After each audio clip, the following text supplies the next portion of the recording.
balita mo, mission namin.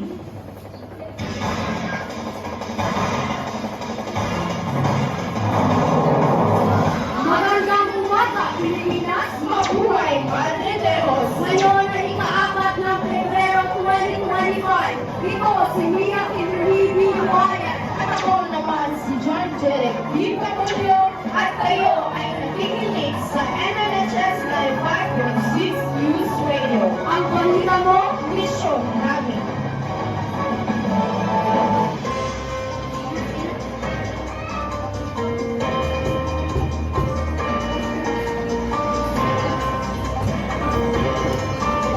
Gobernador Gwen Garcia dumating sa Manila para sa Suri-Suri Supo.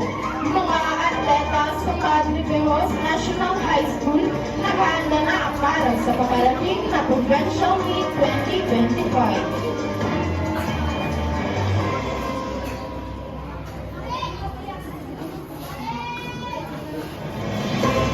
At para sa unang balita, Gobernador Gwen Garcia dumating sa Manila para sa Suri-Suri Supo.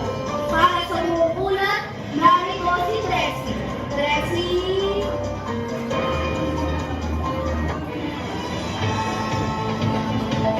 Noong Enero 24, 2025, dumating si Gobernador Gwendolyn Garcia sa Madaneos, Pantayan Island para sa Suri-Suri Supo Learning Escape.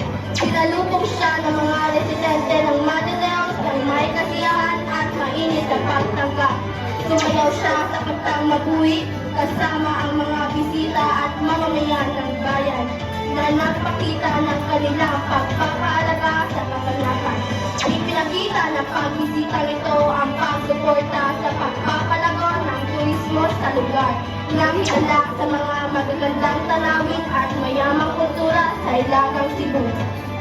Ang Suri-Suri Supo ay isang programa ng pamalaang panlalawigan ng Cebu na layuning itampok ang mga natatanging tanawin at kultura ng lalawigan. Dagdag pa niya may malaking papel ang Madaneos sa pagpapalago ng turismo sa Cebu. Nangako siya ng suporta mula sa pamalaan para sa mga proyekto at kabuhayan sa lugar. Ang naganapan ay nagpapalit ng mga practice lab ng gobyerno upang mapalaganap ang industriya ng turismo sa lagang bahagi ng Cebu. Ito po si Chelsea, nagulat. Ang balita mo, mission namin. Balik sa'yo, Mia. Maraming salamat, Lexi. Mga atleta sa Manila National High School, naghahanda na para sa parating na Provincial Meet 2025. Para sa isa pang balita, narito si Jensen Cuesta.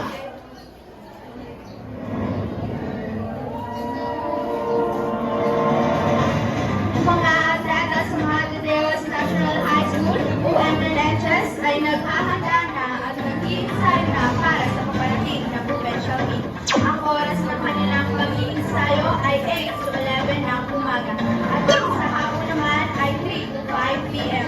Ngunit minsan ay naabutan sila ng 6 to 8. Sabi pa nga ni Binibining Mielday Tayan na isa sa mga atleta ay nakakaramdam siya ng kaba dahil nga mabarating na nga ang araw ng Provincial Meet. Ngunit sa kabila naman ng kanyang kaba ay nasisiyahan din siya. Dagdag pa niya na hindi lamang siya ang nakakaramdam ng kasiyahan o kaba, kundi pati na rin ang nakakasamahan niya. Ani pa nga nila na ang Provincial Meet daw ay nagaganap ngayong Pebrero 2025. Ang ibang atleta ay naghahanda naman kagaya ng soccer, badminton, sipat ng track at iba pa. Ito po si Ricky, nabuulat ang balita mo, mission namin. Balik sa'yo, Mia. Maraming salamat, Reggie. Magbabalik kami matapos ang ilang paalam.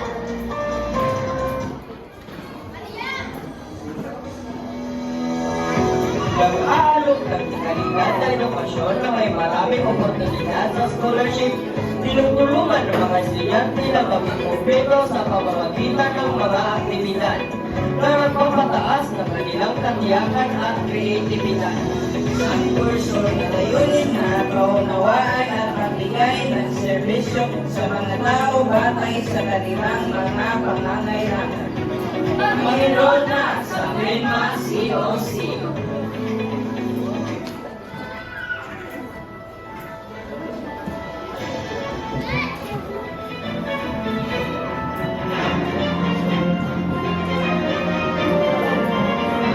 At tayo ay nagbabalik. Muli kayo ay nakikinig sa MLHS 95.6 News Radio. Ang balita mo, misyon namin. Madre Deos Basketball Team, natalo ang Bantayan Basketball Team. Siyang nagaugulang henyo sa matematika na kilala si Bowell. Para sa unang balita, Madre Deos Basketball Team, natalo ang Bantayan Basketball Team. Narito si Regine para sa buong kita. Regine?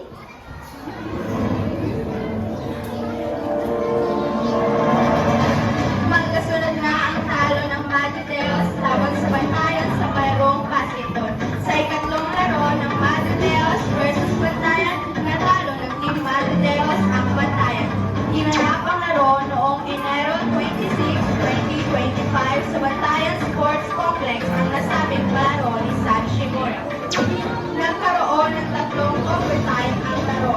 Ngunit gumamang ng 5 puntos ang Team Madre Deos. Ang final score ng laro ay 125 para sa Team Madre Deos at 120 naman para sa Team Bantayan.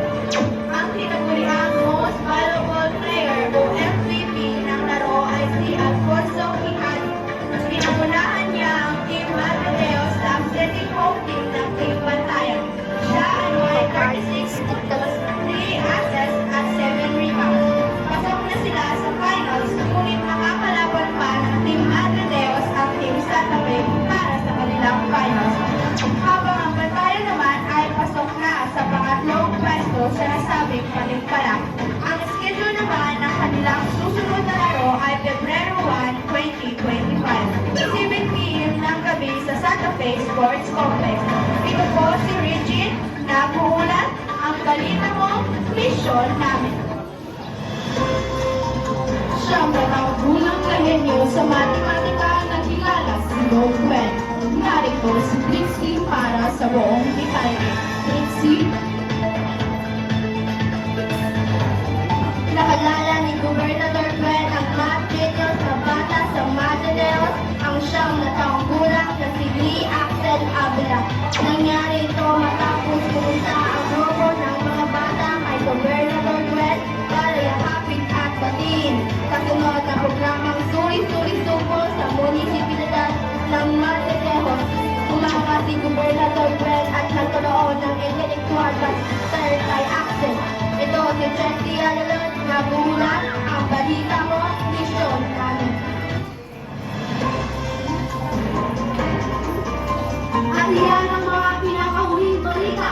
Ako si Mia Kimberly B. Buhayan. At ako naman si John Jerick Dito Polo. At ako ang NHS 95.6 News Radio. Ang balita mo, mission namin! Nasigamong palakpak para